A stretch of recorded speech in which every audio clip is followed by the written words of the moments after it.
하나님 말씀 보셨습니다. 하나님 말씀 창세기 29장 21절부터 30절까지 말씀, 구약성경 제 성경으로는 42페이지입니다. 구약성경 42페이지 창세기 29장 21절부터 30절까지 말씀 찾으셨으면 제가 봉독하였습니다. 야곱이 라반에게 이르되 내 기한이 찼으니 내 아내를 내게 주소서. 내가 그에게 들어가겠나이다. 라반이 그곳 사람을 다 모아 잔치하고 저녁에 그의 딸 레아를 야곱에게로 데려가매 야곱이 그에게 들어가니라. 라반이 또 그의 여종 실바를 그의 딸 레아에게 시녀로 주었더라. 야곱이 아침에 보니 레아가 라반에게 이르되 외삼촌이 어찌하여 내게 이같이 행하셨나이까? 내가 라헬을 위하여 외삼촌을 섬기지 아니하였나이까? 외삼촌이 나를 속이시면 어찌 됨이니까? 라반이 이르되 언니보다 아우를 먼저 주는 것은 우리 지방에서 하지 아니하는 바이라. 이를 위하여 7일을 채우라. 우리가 그도 내게 주리니 내가 또 나를 7년 동안 섬길지니라. 야곱이 그대로 하여 그 7일을 채우매 라반이 딸 라헬도 그에게 아내로 주고 라반이 또 그의 여종 빌하를 그의 딸 라헬에게 주어 시녀가 되게 하매 야곱이 또한 라헬에게로 들어갔고 그가 레아보다 라헬을 더 사랑하여 다시 7년 동안 라반을 섬겼더라. 아멘. 이 시간은 창세기 144번째 강해가 되겠습니다. 늦어지는 귀향이라는 제목으로 하나님 말씀 증거하도록 하겠습니다. 늦어지는 귀향. 안 믿는 사람들은 이 땅을 살아가면서 내 생각대로 되는 것이 복이라고 생각을 합니다. 내가 계획한 대로 인생이 사라지고 내가 생각하는 대로 내 인생이 사라지면 그것을 복이라고 생각을 하고, 그리고 우리는 거기서 더 교만해지게 됩니다. 우리는 그렇지 않습니까? 우리가 내 인생이 내 마음대로 사라지면 내가 신이 된 것 같은 느낌을 받습니다. 그래서 역시 세상은 내 마음대로 되는 거야, 마치 이 세상의 주관자가 나인 것 같은 이런 쾌감에 빠졌을 때 우리는 거기서 대단한 희열을 느끼곤 합니다. 자, 그런데 우리가 예수를 믿고 나서 우리에게 나타나는 특징이 무엇인가요? 우리 인생이 내 마음대로 되지 않는다는 것을 발견하게 된다는 겁니다. 여러분, 예수 믿고 나서 내 마음대로 잘 되길 바랍니까? 아니면 내 마음대로 안 되길 바랍니까? 물어보나마나 뻔한 거 아니겠습니까? 여러분, 예수 믿을 때 뭘 기대합니까? 내 마음대로 잘 되기를 기대하지 않나요? 많은 사람들이 예수를 믿을 때 그렇게 생각합니다. 예수 믿으면 안 되던 사람 잘 되길 바라고, 예수 믿으면 약했던 몸 건강하길 바라고, 예수 믿으면 가난했던 사람 부자 되길 기대하지 않나요? 근데 성경이 우리들에게 그걸 약속하고 있지 않다는 게 문제입니다. 인생은 내 마음대로 되지 않습니다. 우리가 계획한 대로 되지도 않을 뿐만 아니라 또 우리가 원하는 것도 주어지지가 않습니다. 저만 그런 것처럼 쳐다보지 마세요. 그러면 좀 서운해지죠. 인생이 그렇게 돼야 돼요, 여러분. 그게 정상이에요. 우리 원하는 것이 우리가 원하는 때에 주어지지도 않습니다. 그러면 동의가 되지 않나요? 그렇지 않아요? 여러분, 아브라함을 보십시오. 아브라함 믿음의 조상이라고 합니다. 조상 중에 조상 아브라함, 인생이 그렇습니다. 아브라함 자기 마음대로 된 거 하나도 없습니다. 아브라함의 생애를 보니까 그가 하나님을 믿었더니 자기 뜻대로 모든 것이 형통하지 아니하더라. 그게 아브라함의 인생이에요. 아브라함 자기가 원하는 대로 되질 않았어요. 아브라함은 아들 하나 얻는데도 얼마나 힘들었는지 모르고요. 그리고 아들 하나 얻는 것도 자기가 원하는 때에 얻지도 않았어요. 하나님께서 아들 하나 주신다 했으면 그냥 옛다 아들 가져라 하면서 그 다음날로 딱 임신돼서 애가 10개월 만에 딱 태어나면 얼마나 좋겠습니까? 그렇게 주어지지 않았어요. 하나님께서 아브라함에게 아들을 주시는 것도 아주 애간장 바짝바짝 말려가면서 100세 됐을 때에 아들을 주셨습니다. 이로 인해서 아브라함의 인생은 끊임없이 갈등, 목마름, 정말 피가 바짝바짝 마르는 그런 인생의 연속이었습니다. 그가 비로소 아들을 얻게 된 나이가 100세였죠. 그러므로 이런 인생의 경험을 통해서 아브라함이 깨닫게 된 것이 뭔가요? 여러분, 그러면서 깨닫게 되는 겁니다. 그래서 뭘 깨달아요? 인생은 내 뜻대로 되는 것이 아니구나. 그러면 이제 인간이 철이 들기 시작을 하는 거예요. 인생이 내 마음대로 내 계산대로 된다고 생각을 하면 아직 철이 덜 든 겁니다. 신앙의 철은요, 내 인생이 내 마음대로 되지 않는구나 라는 걸 깨달아가면서 거기서 비로소 좀 품위가 있는 그 모습이 나오기 시작하죠. 인생은 사람의 뜻대로 되지 않습니다. 그리고 무엇대로 됩니까? 하나님의 뜻대로 됩니다. 자기 뜻대로 되지 않는 인생, 자기가 계획한 대로 이루어지지 않는 인생, 그런 인생은 사람의 눈으로 볼 때 별 볼 일 없는 인생처럼 보여집니다. 불쌍한 인생처럼 보여지죠. 근데 그러면서 하나님의 주권을 인정하는 법을 배우게 되는 겁니다. 그러면서 내 힘대로 되는 거 아니고, 내 계획대로 되는 것 아니고, 내 머리, 내 생각대로 되는 것 아니라는 걸 깨닫게 될 때에 하나님이 이 세상 주관자시고 이 세상의 주인이 하나님이라는 것을 알게 됩니다. 언젠가 그 TV 그 카피라이트에 그런 얘기가 나오죠. 뭐 생각대로 뭐 생각대로 된다. 여러분, 인생이 생각대로 된다고 생각하면 그러면서 우리는 교만이 들어가게 되는 겁니다. 시간이 지나면서 인생이 내 마음대로 되지 않는다는 것, 그걸 깨닫게 되면서 진짜 복된 인생이 무엇인지를 조금씩 눈을 뜨게 됩니다. 잠언 19장 21절 말씀을 보면 잠언 기자는 이렇게 얘기합니다. 사람의 마음에는 많은 계획이 있어도 오직 여호와의 뜻이 완전히 서리라. 무슨 얘기죠? 사람이 계획을 하는데 그 계획도요, 하나님의 계획만 되는 거예요. 우리는 간혹가다 이렇게 생각하죠.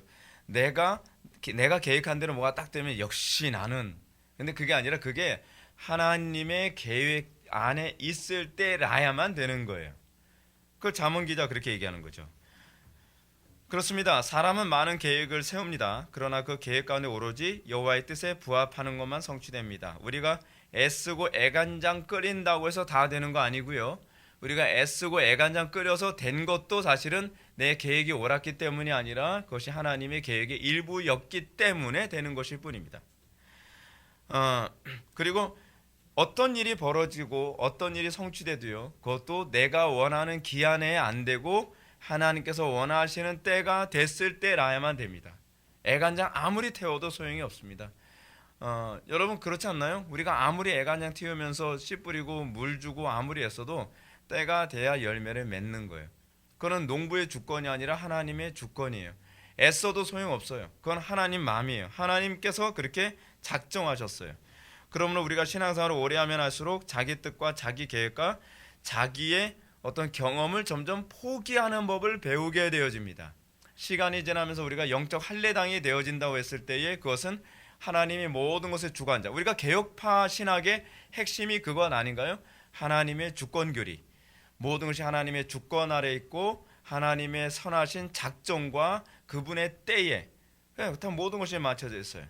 범사의 기한이 있고 목적 이루는 때가 있죠. 그 기한과 때를 기다릴 줄 아는 게 신앙인 거예요. 여러분, 안 믿는 사람들 세계에서도 어떤 사람이 좀 있어 보입니까? 옛날에 강태공이라고 하는 사람이 있었죠. 강태공이 뭐 하는 사람이었죠? 낚시꾼. 그렇죠? 뭘 낚시하는 사람이죠? 세월을 낚시하는 사람이었죠. 강태공이, 이게 태공이라고 하는 것이 사실은 직분의 이름입니다. 근데 그 사람이 자기의 관상을, 이거 그냥 참고로 들으세요. 관상 봐야 된다 그 얘기 아니니까. 강태공이 자기의 관상을 봤더니 자기 나이가 몇 세 됐을 때 비로소 출세할 것이다 라고 생각했어요. 그렇게 되면 뭐가 되는 거예요? 숙명론이 되는 거예요. 근데 사람들이 신기한 게 뭔지 아세요? 숙명론으로 얘기하면은 잘 받아들여요. 근데 예정론으로 얘기하면 못 받아들여요. 참 신기하죠. 그게 사람의 인간의 타고난 본성의 특징입니다. 근데 강태공은 그러죠. 나는 나이가 몇 세 되면 내가 그 재상의 자리에 오르게 될 것이다 라고 생각하고 그때까지 뭐예요? 마누라 속 터지게 만들면서 자기 혼자 그 밑도 끝도 없이 낚시질만 하죠. 물고기 한 마리도 안 잡아오면서. 그러니까 어떤 사람이 그러죠. 강태공 보고 당신은 뭐 하는 거요? 그러니까 세월을 낚습니다 라고 얘기하죠. 품이 있어 보이죠. 품이 있는 거 아닙니다. 아주 나쁜 인간입니다. 네, 무능한 인간이고요. 물고기라도 잡아와야죠. 남편 역할 해야죠. 근데 아내는 속 터져 죽을 지경인데 자기는 맨날 낚시질만 하고 있는 거예요. 세월만 보내고 있는 거예요. 여러분, 이 어쨌든 제가 말씀드리고자 하는 것은 그겁니다. 이런 사람들조차도 뭘 하나 깨달은 거예요. 때가 있다는 걸 깨달은 거예요. 그 때가 좀 너무 이르게 되면, 여러분 뱃속에 있는 아이도 너무 일찍 태어나게 되면 어떻게 되죠? 죽는 거예요. 신앙이라고 하는 것은 하나님께서 정하신 때와 기한이라고 하는 하나님의 작정을 인정하는 것이 신앙입니다. 그게 이제 신앙의 기본이죠. 기본이에요. 그러면서 신앙이 성숙해져 가죠. 이게 기독교 신앙의 진수이기도 합니다. 그러나 타락한 인간의 본성은 하나님의 주권을 도무지 인정하기 싫어합니다. 왜냐하면 우리의 타락한 본성은 이 세상이 하나님의 주권대로 되기보다는 내 맘대로 되기를 원해요. 그래서 내 맘대로 안 되면 어떻게? 애간장이 타서 못 견디겠는 거예요. 근데 여러분, 우리가 이게 깨어져야만 합니다. 우리가 하나님하고 왜 자꾸 갈등하죠? 우리가 하나님을 왜 자꾸 원망하죠? 그 말 자꾸 하나님하고 씨름하죠? 그 이유가 뭐죠? 내가 원하는 때가 있어요. 나는 하나님이 원하시는 때에 관심이 없다는 거죠. 이게 우리의 문제인 거예요. 하나님께서는 내가 가장 좋은 시기에 너에게 이걸 베풀어 줄게. 아니, 하나님께서 어느 시기에는 저는 관심 없고요. 난 당장 이게 필요해요. 이것 때문에 하나님과 우리와 갈등하면서 그러면서 성격이 자꾸 나빠지죠. 굉장히 피곤한 인생을 살게 되고, 그리고 건강 버리고 저처럼 머리도 휘어지고. 저는 괜히 휘어진 게 아니에요. 저도 이유가 있어요. 자, 하나님께서는 우리가 당신의 가장 선하신 계획과 작정에 우리가 맞추는 법을 배우기 원하십니다. 그러므로 우리가 이 땅에서 범사에 형통하는 방법은 딱 하나밖에 없죠. 뭘까요? 간단합니다. 하나님의 뜻에 맞춰서 하면 형통해요. 하나님의 뜻은 무엇과 연결되어 있죠? 작정과 연결되어 있어요. 이건 이미 결정된 거예요. 하나님께서 이미 이렇게 하기로 작정하셨어요. 결정하셨다는 얘기는 어떤 의미냐면 하나님께서 마음 먹으셨다는 거예요. 하나님께서 뜻하신 건 바꿀 수가 없어요. 근데 이 잘못된 부흥 강사들이 뭐라고 얘기하죠? 기도하면 바꿀 수 있대요. 그거 사입입니다. 기도가 하나님 뜻 바꾸는 데 사용되는 거 아닙니다, 여러분. 기도는 내 뜻을 꺾는 데 사용되는 겁니다. 근데 우리는 자꾸 기도로 하나님을 꺾을 수 있다고 자꾸 가르치는 이상한 가르침이 있습니다. 그건 성경을 정반대로 가르치는 겁니다. 우리는 하나님의 계획을 알기 위해서 기도하는 거고요. 그리고 하나님의 작정에 우리 자신을 쳐서 복종시키기 위해 기도하는 겁니다. 그리고 나면 무엇이든지 구하는 대로 다 이루어지게 될 겁니다. 왜 우리가 어떻게 구하는 대로 다 이루어지죠? 하나님의 작정 안에서 기도하니까. 하나님의 뜻 안에서 기도하는 거니까요. 하나님께서 작정하셨으니 당연히 이루어지는 거죠. 그러면 어떻게 되는 거죠? 내 기도가 어떤 걸 이룬 것이 아니에요. 내 기도가 이룬 건 뭐죠? 나를 하나님께 맞추는 데 이룬 거예요. 그래서 응답이 되는 겁니다. 그래서 여러분들이 하나님의 뜻에 딱 굴복되어지면 어떻습니까? 마음이 그때 편안해지죠. 안식하게 되죠. 그리고 인내할 수 있게 되어지죠. 그게 기도의 중요한 역할입니다. 기도의 역할은 뭐라고요? 환경을 바꾸거나 하나님을 바꾸는 것이 아니라 나를 바꾸는 것이고 내가 하나님의 작정에 맞추는 법을 배워가는 것이 기도라는 겁니다. 그래서 예수님께서는 요한복음에서 내 이름으로 구하라 라고 말씀하셨는데 내 이름으로 라는 얘기는 무슨 뜻이에요? 하나님의 뜻 안에서 구하라 라는 의미로 이해하는 것이 옳습니다. 제가 이런 말씀 드리면 이제 어떤 분은 이렇게 얘기할 겁니다. 목사님, 어떤 사람은 하나님의 뜻대로 살지 않고 온갖 악을 행하고 자기 멋대로 사는데 잘 먹고 잘 살고 형통하는데 그건 뭡니까? 라고 이렇게 물어보는 사람도 있습니다. 그렇습니다. 그런 사람 있습니다. 아니, 많기도 합니다. 주변에 막 그런 사람들 굉장히 많죠. 그런데 여러분, 하나님의 뜻이 아닌데 또는 좀 더 정확히 얘기해서 이것이 악함에도 불구하고 형통할 수 있어요. 계획한 대로 착착착 될 수 있어요. 왜 될까요? 이거는 복이 아니라 심판받기 위해서 되는 겁니다. 하나님의 작정에는 두 가지 작정이 있어요. 하나님의 선하신 작정이 있고요. 하나는 악한 날에 악하게 쓰시기 위한 작정이 있습니다. 악한 날에 악하게 쓰시기 위한 작정은 그 악한 자들의 형통함으로 나타나고요. 선한 날에 선하게 쓰임받는 사람은 그 선함의 범주 안에 들어가서 형통하는 경우가 있습니다. 그러니까 저는 여러분들에게 형통하긴 형통하는데 어느 쪽에 형통의 삶을 살겠습니까? 내가 악하게 머리를 쏘는데 착착 맞아떨어지는 거예요. 누구처럼요? 김정은처럼. 그는 자기가 계산한 대로 착착 돼요. 재미있죠. 그렇죠? 자기 손바닥 안에서 모든 게 놀아나는 것처럼 너무 재미있는 거예요. 자, 봐, 내가 생각대로 탁탁 되잖아. 근데 그게 사실은 어디로 가고 있는 중이에요? 악한 날에 악하게 쓰임받고 있는. 그래서 여러분, 그거 아시나요? 김정은이는요 거의 악마적 지혜를 가지고 있었다 그러잖아요. 김정은이가 혼자서 한 10,000명 정도 되는 사람의 그 사생활을 다 통제를 했대요. 머릿속에서요. 누구를 뭐 감옥에 보내고 누구 뭐 형벌을 보내고 해도 그 각자가 지금 이 시간쯤은 어떻게 지금 형벌이 몇 년 정도 좀 가고 있을 거고 머릿속에 다 계산하고 있다는 거예요. 근데 그게 복일까요? 아니에요. 그게 악한 날에 악하게 쓰임 받기 위한 그 과정을 밟고 있는 사람들의 전형적인 모습이죠. 여러분 보십시오. 느부갓네살 왕 같은 사람들 그런 사람 아닐까요?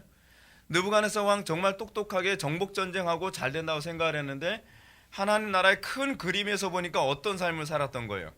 하나님께서 악한 날에 악하게 쓰시기 위해서 그 형통의 과정을 밟고 있었던 것뿐이에요. 그러니까 우리는 이 땅에서 두 종류의 사람이 있다는 걸 알 수 있죠. 악한 날에 악하게 쓰임 받기 위해서 형통하는 사람이 있고요. 선한 날에 선하게 쓰임 받기 위해서 형통하는 사람이 있다는 것입니다. 그래서 과연 우리는 하나님의 작정 가운데 어떤 작정이 있는지를 항상 좀 고민할 수 있어야만 합니다. 가룟 유다 한번 좀 생각해 볼까요? 가룟 유다가 예수님 팔려고 했을 때 모든 일이 착착 이루어져요. 아무것도 장애가 없어요. 자기가 계획한 대로. 가룟 유다 어떻게 생각했을까요? 나 득의 했다. 내가 계획한 대로 착착 되지 않느냐. 역시 내가 올바른 선택을 하고 있는 것 같다라고 생각하지 않았을까요? 근데 이 가룟 유다의 이 형통은 결국 무엇입니까? 바로 성경의 예언을 응하기 위한 악한 날에 악하게 쓰임 받기 위한 그 형통이죠. 여러분 이것이 악한 자의 형통을 의미하는 바입니다. 실제로 어떤 교회들이 요즘에도 형통하나요? 여러분 과거에서부터 지금까지 쭉 보게 되면 이 형통하게 되어지는 방식 중에 악한 교회들의 특징이 뭐예요? 악한 날에 악하게 쓰임 받기 위해 형통하는 교회들이 있어요. 종교 통합에 막 그 참여하고 뭔가 온갖 잘하고 있는데 하나님 보시기가 악한 행동을 하고 있는데 어떻게 해요? 막 형통하고 있단 말이에요. 형통. 근데 그 형통이 좋은 형통이란 말이에요. 사람들이 자꾸 이런 얘기하죠. 목사님, 저 교회가 악한 교회인데 그럼 왜 형통하겠어요? 하나님께서 형통하게 하시는 거 아닌가요? 하나님께서 형통하시는 거 반절은 맞는 얘기예요. 그렇죠?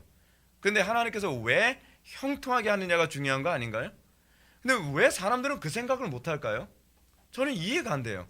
그 형통이 악한 날에 하나님께서 짐승의 도구로 쓰임 받기 위한 악함일 수 있다는 생각은 왜 안 하냐 말이에요. 실제로 요한계시록에서는 그 얘기를 하잖아요. 그렇죠?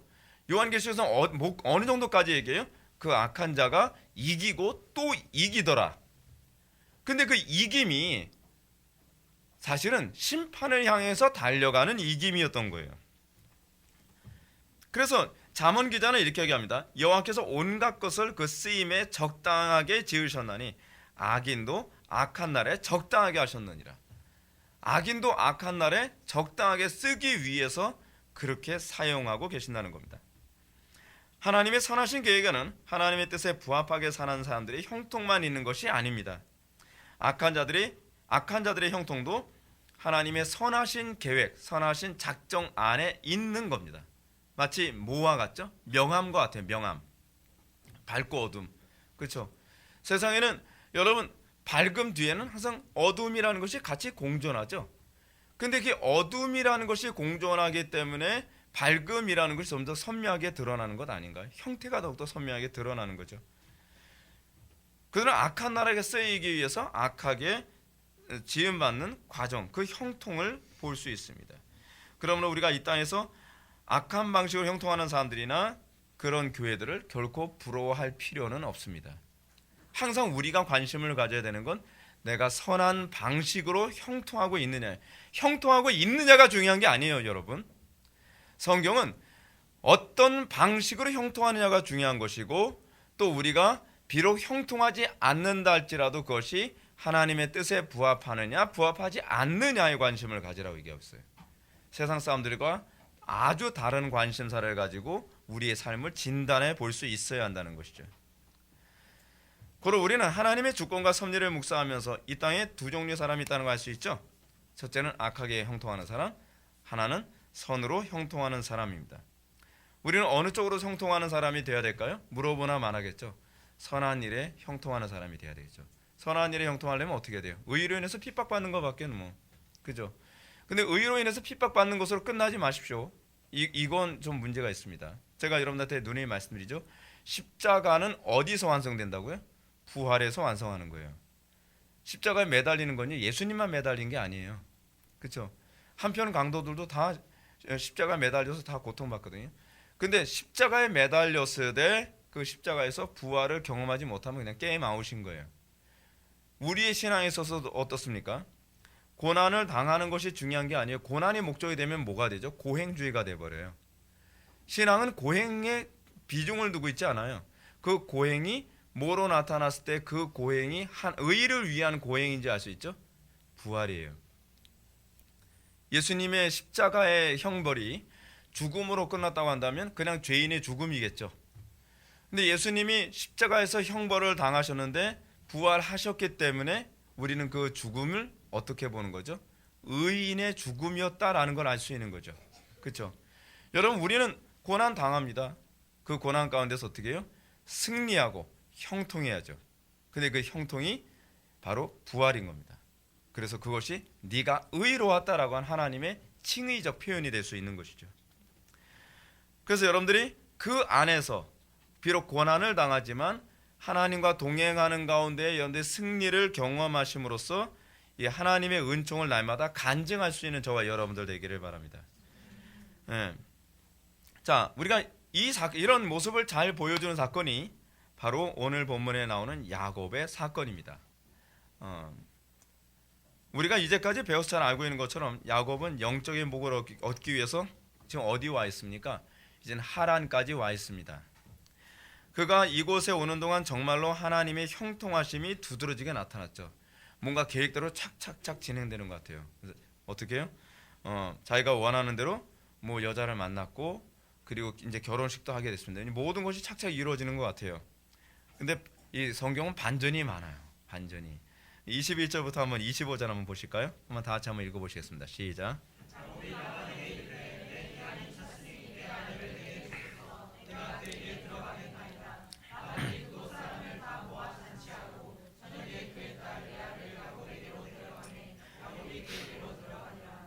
라반이 또 그의 여종 실바를 그의 딸 레아에게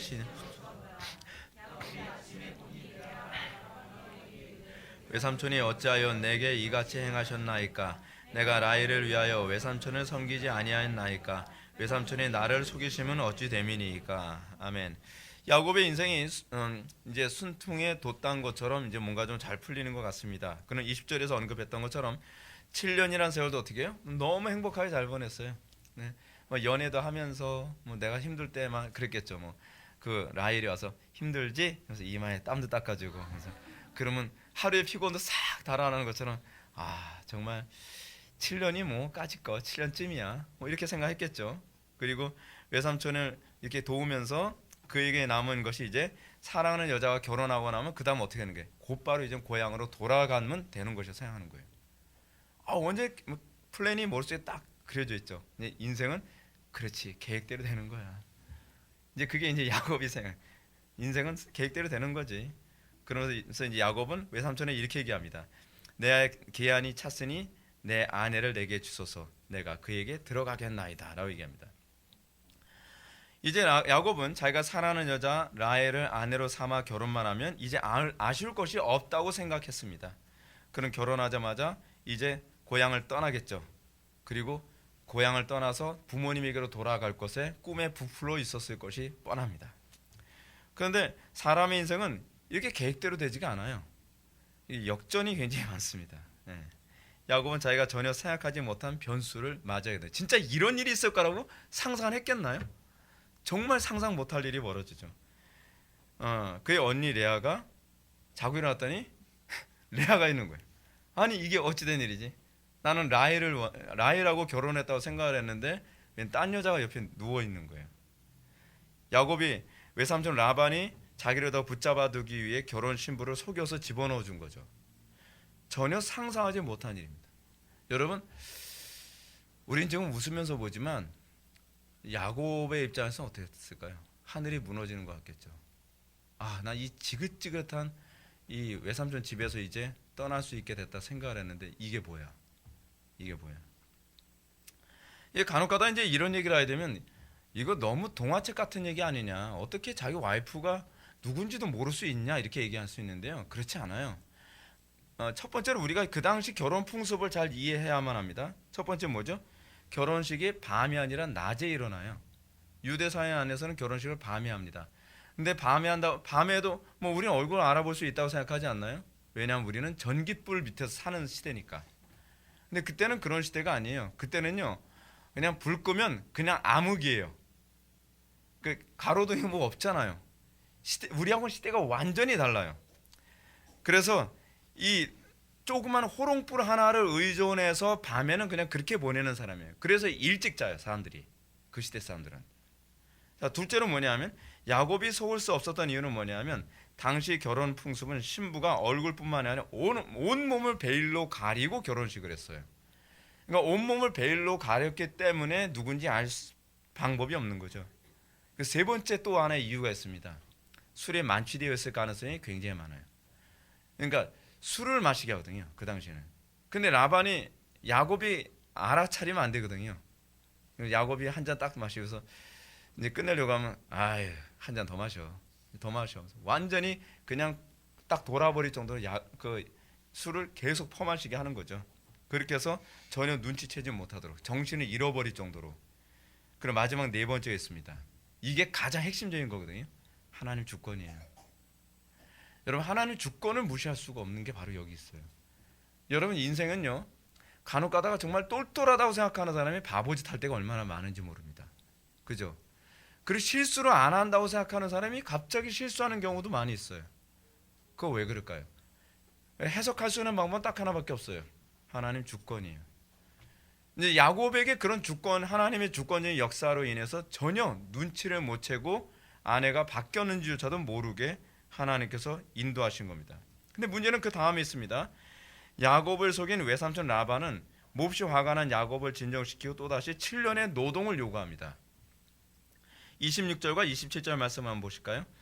라반이 이르되 언니보다 아우를 먼저 주는 것은 우리 집안에서 하지 아니하는 바이라. 이를 위하여 7일을 채우라. 우리가 그도 내게 주리니 내가 또 나를 7년 동안 섬길지니라.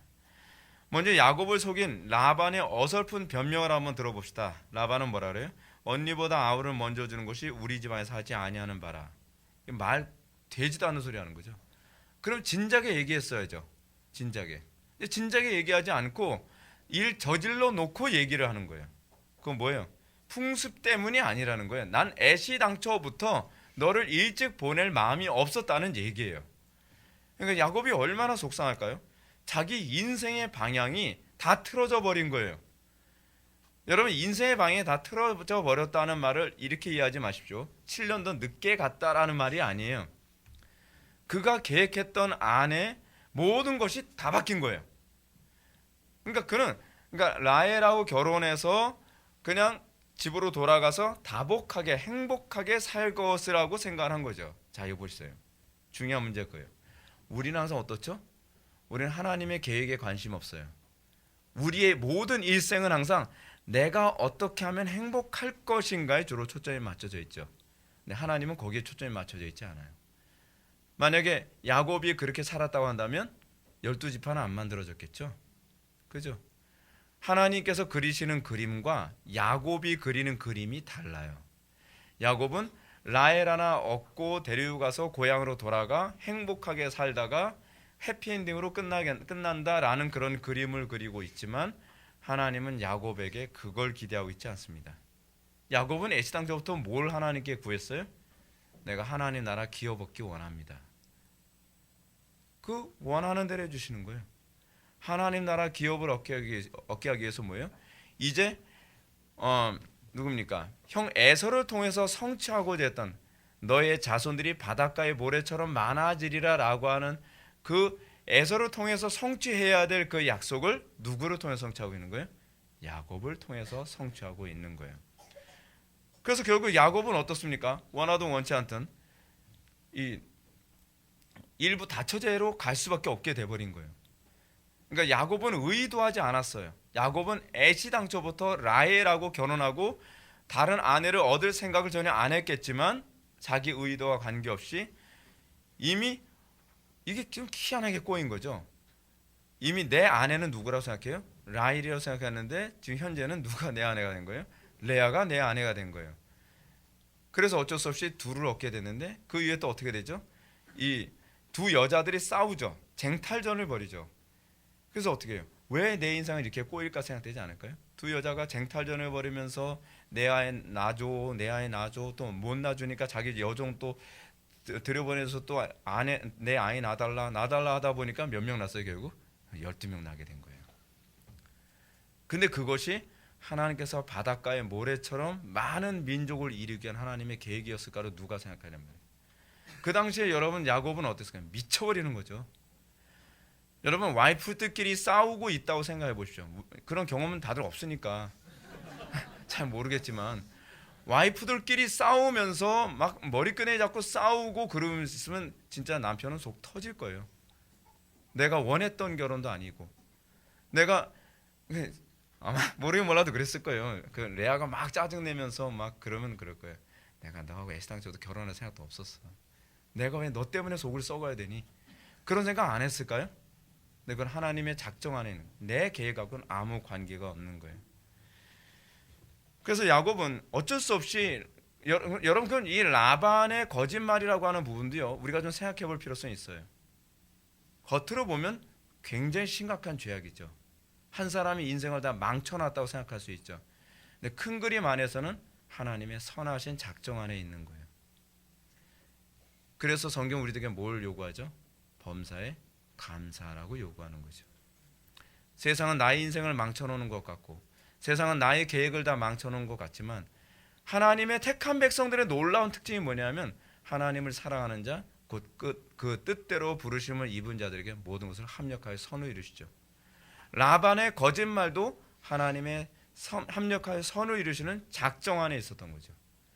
마치 뱀이 하와를 속여서 범죄하게 한 것조차도 큰 그림으로 보면 하나님의 작정 안에 있었던 것처럼 또 가룟 유다의 그 악한 범죄조차도 하나님의 선하신 계획과 작정을 이루시는 하나의 수단이 됐던 것처럼 표면적으로 봤을 땐 라반의 행위는 정말 너무 화가 나고 외삼촌이 내 인생을 다 망쳤다라고 볼 수 있는 사건이지만 그것조차도 하나님의 선하신 작정 가운데 있고 원치 않는 여자들을 아내로 맞이해서 여자들끼리 맨날 대판 싸우는 그런 모습을 보는 가운데서도 그것 또한 하나님의 선하신 작정이 진행되고 있다는 것.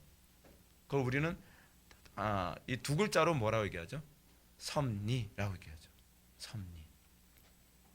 우리는 하나님의 섭리라는 이 관점 안에서 우리는 하나님 앞에 무릎을 꿇을 수밖에 없습니다. 여러분 겉으로 보게 되면 어떤가요? 야곱은 지금 형통하고 있는 거예요? 아니면은 정말 그 인생이 꼬이고 비참한 상황으로 가는 것으로 보이나요? 형통의 개념이 달라요. 자, 잘 들어보세요. 형통의 개념이 무엇이냐면 자연인들은 내 계획대로 되는 것이 형통이에요. 우리는 하나님의 계획 안에서 가는 게 형통이에요. 우리가 그것을 발견하지 못한다고 한다면 이건 비참한 겁니다. 세상 사람들은 나의 계획대로 살고 싶어서 하나님께서 뜻하시는 계획에서 벗어나고 싶어서 안달이죠. 내가 왜 꼭 이렇게 살아야 되는데요? 내가 왜 저 레아 같은 여자하고 왜 살아야 되는데요? 나는 내가 사랑하는 라헬 한 여자를 내 아내로 삼고 그리고 아이 많이 낳는 것도 원치 않아요. 그냥 알콩달콩 몇 명 행복하게 사는 것, 난 이것이 형통이라고 생각해요? 우리는 그렇게 생각하죠. 그런데 하나님은 어떻게? 아니, 진정한 형통이란 나의 선하신 계획 안에서 너의 삶이 사라지는 거야. 그렇게 얘기하는 겁니다. 그래서 여러분 형통이라는 이 용어에 대한 개념조차도 자연인들의 개념과 우리의 개념이 다릅니다. 그래서 우리는 무엇 때문에 감사하는 겁니까? 나를 통해 하나님의 뜻이 이루어지고 있고 나를 통해서 하나님의 영광이 나타나는 것으로 우리는 기뻐할 수 있다는 거죠. 비록 내가 하나님을 사랑하는 것, 내가 비록 하나님의 영광을 위해서 핍박당하고 고난당할지라도 그 고난이 하나님의 선한 작정의 한 부분이라고 확신할 수 있다면 우리는 기뻐할 수 있죠. 근데 문제는 뭐냐면 나의 형통이 하나님의 선하신 작정에 부정적인 역할을 하고 있음에도 불구하고 나는 형통하고 있기 때문에 나는 거기서 돌이킬 마음이 없다는 게 문제인 거예요.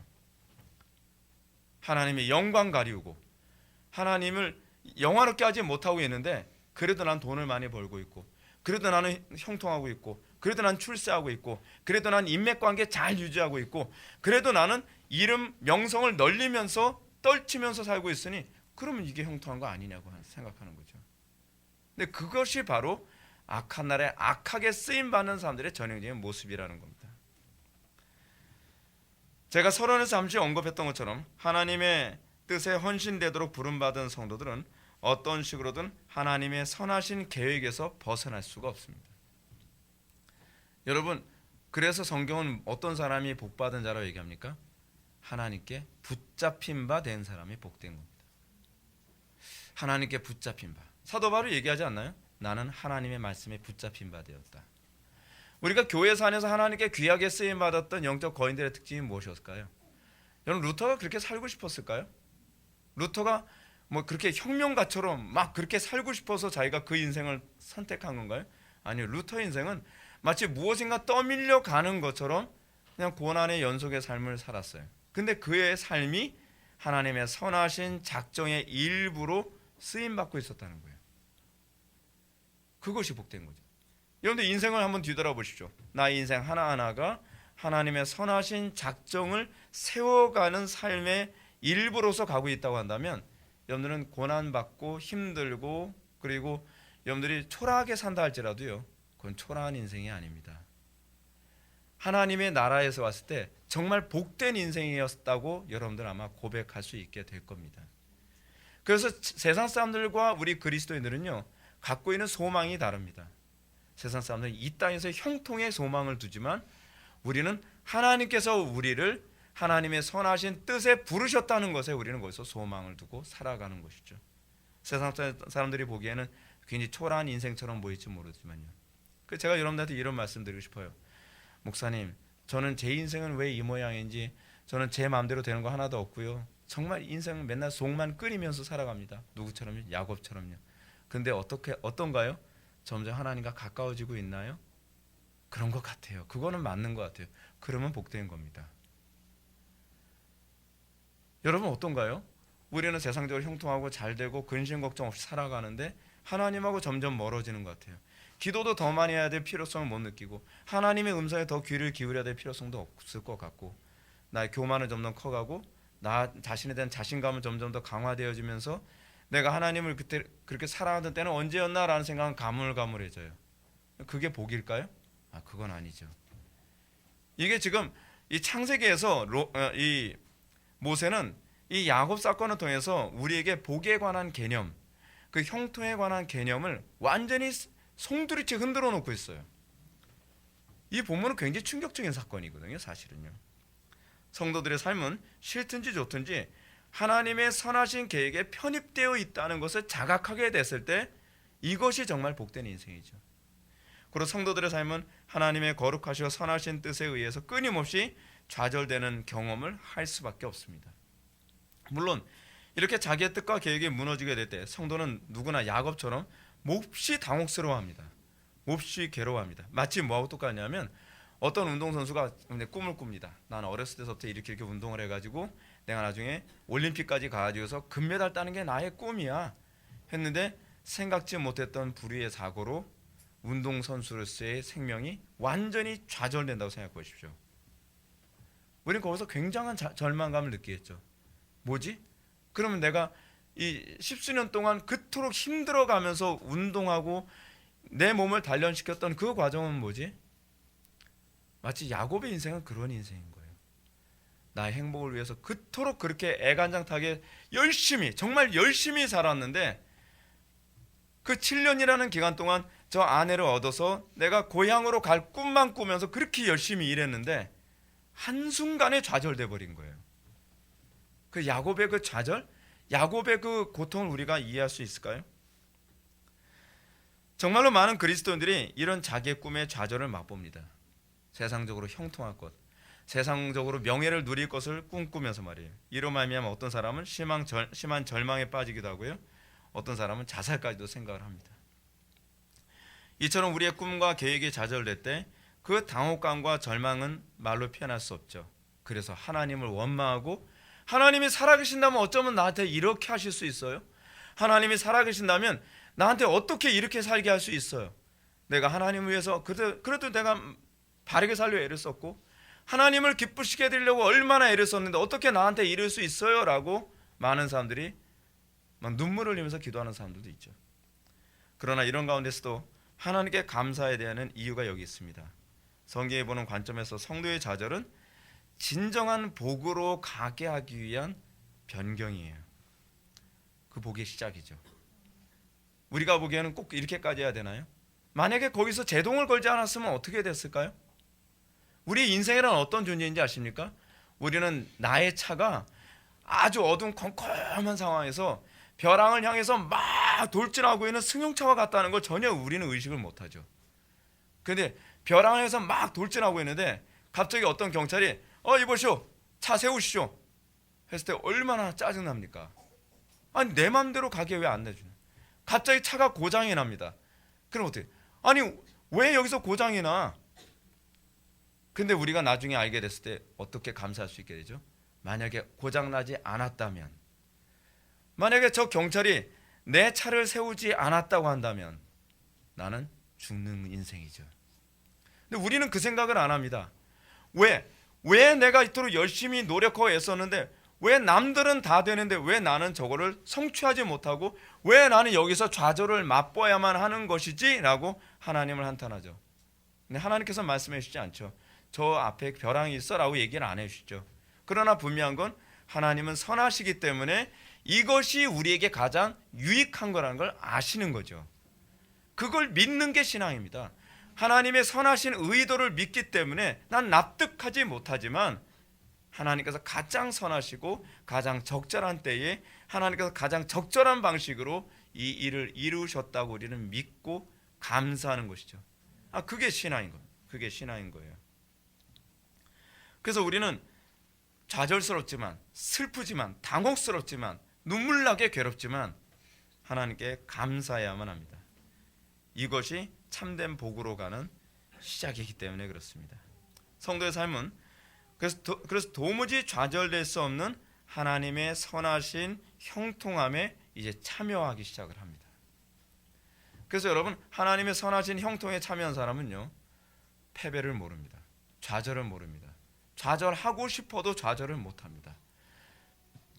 제가 그렇지 않나요? 저는 그렇게 생각을 합니다. 우리 교회가 이제 다음 달이면 이제 설립 만 17주년이 됩니다. 저는 제가 여기까지 온 거 제 힘이 아니라고 생각을 해요. 저는 수도 없이 포기하고 싶었고 수도 없이 많은 좌절을 맛봤고 그러니까 좌절이라고 하는 부분을 여러분들은 상상 못합니다. 제가 많은 어려움 그리고 건강상의 굉장히 힘든 부분들, 스트레스, 뭐 말도 못할 것들이 수도 없이 많았는데 제가 여기까지 온 건 제가 의지가 대단해서가 아닙니다. 그냥 떠밀려 온 것 같아요. 하나님께서 하신 거예요. 하나님께서요. 우리가 영광을 하나님께 돌려야 된다는 말은요, 이거 그냥 듣기적으로 하는 소리가 아닙니다. 진짜예요. 이건 하나님이 하시는 거지 우리가 하나님의 계획 안에 있는 거예요. 그 계획이 있어서 하나님께서 좌절을 안 하게 하시는 거죠. 그래서 우리가 그분에게 붙잡혀 있다는 게 영광스러운 겁니다. 오늘날 어떻습니까? 우리는 인위적인 성공, 출세하는 것을 형통이라고 생각하며 그렇게 가르치죠. 아닙니다. 하나님의 계획 안에 들어간 것이 형통입니다. 하나님의 계획 안에 들어가면요, 놀라운 게 뭔지 아세요? 실패라 생각한 것조차도 형통의 과정이에요. 그래서 우리는 그것조차도 감사할 수 있게 되는 거죠. 다시 본문으로 돌아 생각해 볼까요? 야곱은 지금 자신의 뜻대로 일이 풀리지 않고 있습니다. 야곱이 그토록 고대했던 귀향은 이제 7년 뒤로 또 미뤄졌습니다.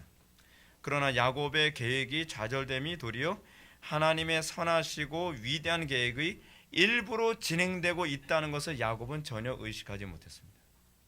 자기가 원치 않게 두 명의 아내를 두게 됐습니다. 그리고 두 명의 아내가 서로 남편에게 사랑받기 위해서 애를 하나씩 더 낳으려고 쟁탈전을 벌이는 가운데에 또 그 종들까지 합세해서 이제 4명의 여자가 돼서 괴롭힘을 당하고 있습니다. 우리는 웃고 있지만 야곱은 울고 있습니다. 야곱은 어떻게 생각했을까요? 왜 내 인생이 이 모양 이 꼴 됐을까? 내 계획하고는 너무나 다른 인생. 내가 이러려고 여기까지 내려왔나? 여러분, 우리는 어떤가요? 우리가 생각하는, 야곱이 그랬잖아요. 하나님 나라 기업 내 거 되길 바랍니다. 얘기했잖아요. 근데 하나님 나라의 기업에 참여하는 것이 이런 식이 될 거라고 하는 건 상상도 못하는 거죠. 이건 우리가 꿈꾸는 세계하고 하나님께서 작정한 세계가 너무 다른 겁니다. 근데 야곱은 수도 없이 좌절하지만 하나님께서는 하나님의 선하신 작정은 착착착 진행되고 있다는 겁니다. 여러분들 삶이 어떻습니까? 내 인생이 좌절되고 있습니까? 내 인생이 내 계획대로 안 되는 것 같습니까? 여러분들이 점검해야 되는 건 내 좌표가 하나님의 선하신 계획의 좌표 안에 있는지, 그렇지 않으면 내 욕심의 좌표 안에 있는지만 보시면 됩니다. 내가 하나님을 사랑하고 또 하나님을 영화롭게 하는 그 좌표 안에서 겪는 고통이라고 한다면 그것은 형통으로 가는 과정입니다. 감사할 수 있는 부분입니다. 여러분들 이 문제 때문에 하나님하고도 가까워지나요? 점점 더 겸비해져 가고 점점 더 하나님의 형상으로 바뀌어가고 있는 자기의 모습을 발견하나요? 여러분들 창세기의 맨 마지막 부분으로 가게 되면 야곱은 얼마나 거룩해져 가는지 모릅니다. 야곱이 이 고통을 통해서 더 강팍해지고 악해지는 게 아니에요. 여러분들 무당 보신 적 있으신가요? 저는 무당을 거의 자주 봤었는데 저희 동네에 무당이 살고 있어서요. 근데 그 무당 그 아줌마 같은 그 당시 아줌마였어요. 그 무당 아줌마 같은 경우에는 제가 아직까지도 기억나는 게 얼굴을 보면요, 그냥 고생에 찌들어 가지고 그냥 이를 악물고 사는 것 같은 그런 모습이에요.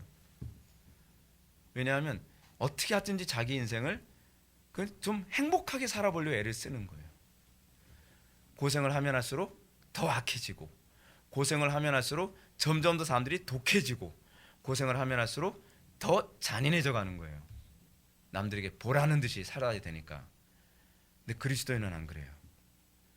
그리스도인은 고난을 당하면 당할수록 더 하나님의 형상에 참여하고 더 거룩해지고 더 온유해지고 더 부드러워지고, 그러면서 어떻게 해요? 하나님하고 점점 더 가까워져 가죠. 남들이 보기에는 왜 인생을 지질이 저렇게 사느냐고 얘기할지 모르지만 그 사람은 그런 과정을 밟는 가운데 하나님이 이런 분이시구나. 그래서 하나님에 대한 이해가 점점 더 깊어지고 하나님을 더 사랑하고 더 인내하게 되어지고 복음에 대한 이해가 점점 더 깊어지게 되는 겁니다. 그래서 고생을 더 많이 할수록 그리스도인들은 얼굴이 더 거룩해져 가요. 우리는 어느 좌표에 있느냐가 중요한 겁니다. 그렇다고 한다면 고난 가운데 있다 할지라도 여러분들은 형통하고 있는 것임에 틀림이 없습니다.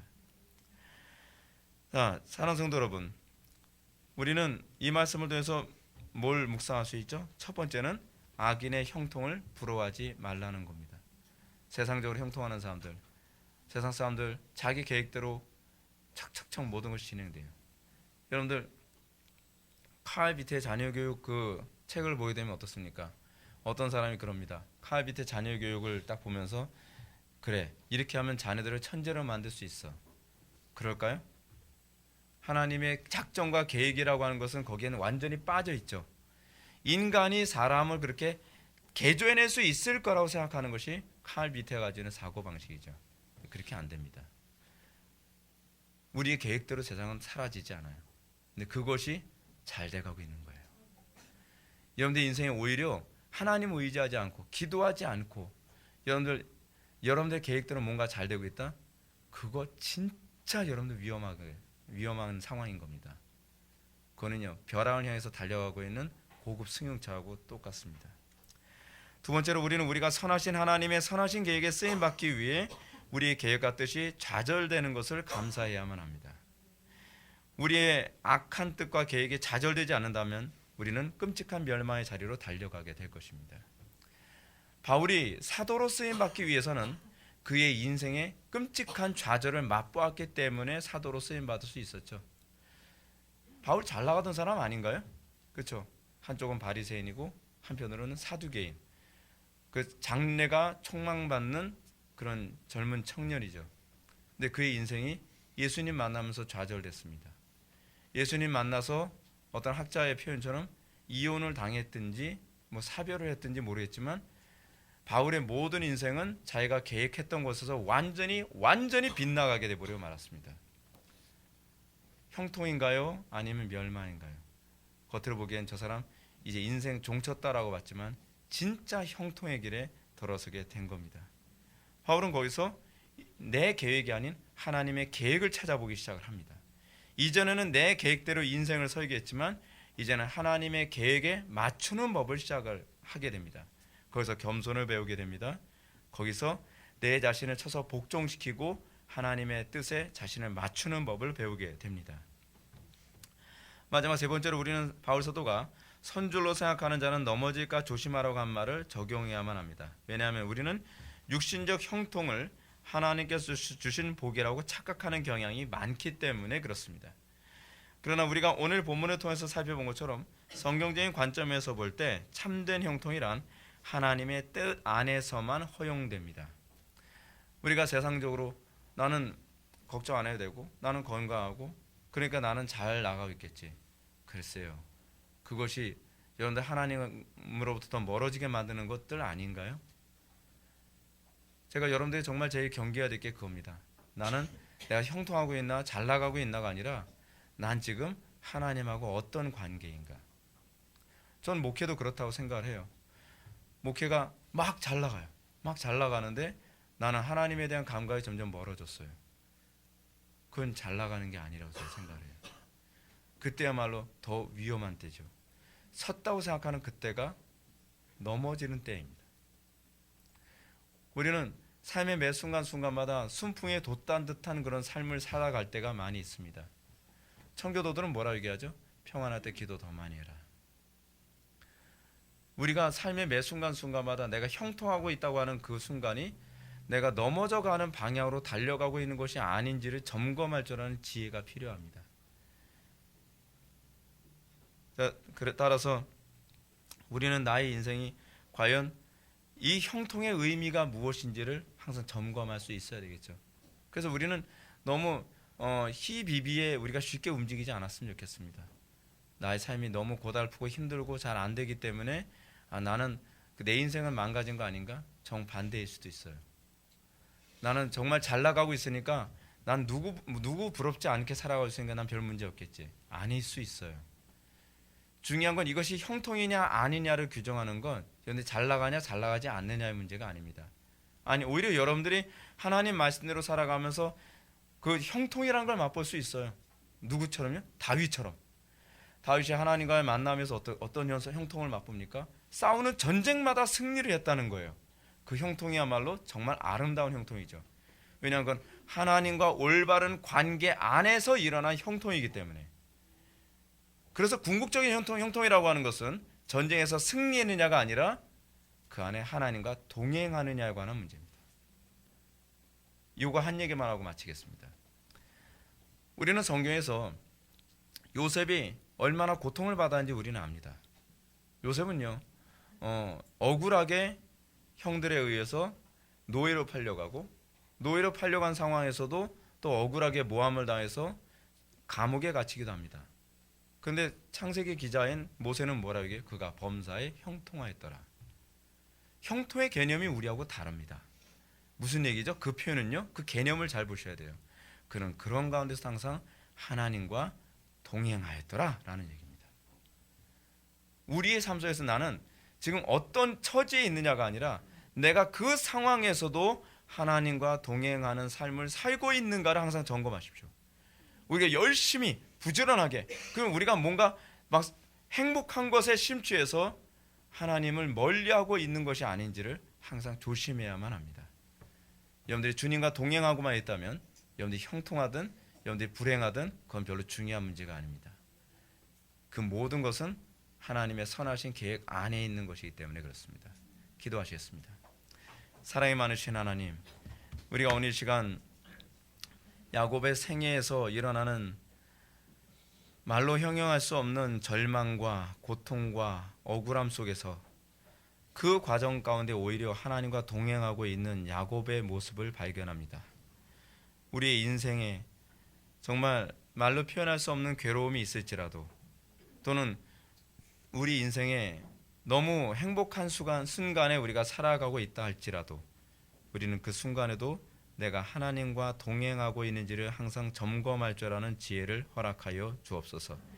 예수님의 거룩하신 이름으로 기도올리옵나이다. 아멘.